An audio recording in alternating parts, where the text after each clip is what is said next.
এবারে ছবি এঁকে মিথিলা কন্যার প্রতিবাদ। কোটা সংস্কার আন্দোলন ঘিরে দেশের অস্থিরতায় কেউই ভালো নেই। সাধারণ মানুষ থেকে শুরু করে শিক্ষার্থীদের সংহতি জানিয়ে রাজপথে নেমে এসেছেন শোবিজের শিল্পী ও নির্মাতারা। এ সময় তারা সকল হত্যার বিচার, গুলি ও সহিংসতা বন্ধ, গণগ্রেপ্তার ও হয়রানি বন্ধ এবং আটককৃত শিক্ষার্থীদের মুক্তির দাবি জানান। এরই মধ্যে চলমান ইস্যুর সঙ্গে সামঞ্জস্য রেখে বেশ চমক দেখালেন অভিনেত্রী রাফিয়াত রশিদ মিথিলার কন্যা আয়রা। তা দেখে মা মিথিলা বলেই উঠলেন, ছোটরাও এখন বড় হয়ে গেছে। বৃহস্পতিবার সামাজিক মাধ্যমে নিজের মেয়ের আঁকা ছবি পোস্ট করেন অভিনেত্রী। ছবিতে দেখা যায় লাল রক্তমাখা শরীরে একটি বেডিতে পড়ে আছে কিছু নিথর শরীর। পাশে প্লেকার্ড হাতে দাঁড়িয়ে আরও কিছু মানুষ। তার একটি প্লেকার্ডে লেখা উই ওয়ান্ট ফ্রিডম, আরেকটি প্লেকার্ডে লেখা উই ওয়ান্ট জাস্টিস।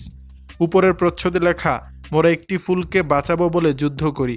মিথিলার মেয়ের আঁকা ছবিটি দেখে বুঝতে বাকি নেই যে দেশে চলমান কোটা আন্দোলন পরিস্থিতিতে সম্প্রতি ঘটে যাওয়া গুলিকাণ্ডের চিত্র এগুলো।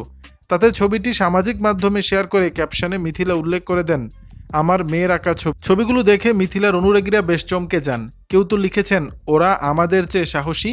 কারো মন্তব্য, ভীষণ সুন্দর এবং বুদ্ধিদীপ্ত।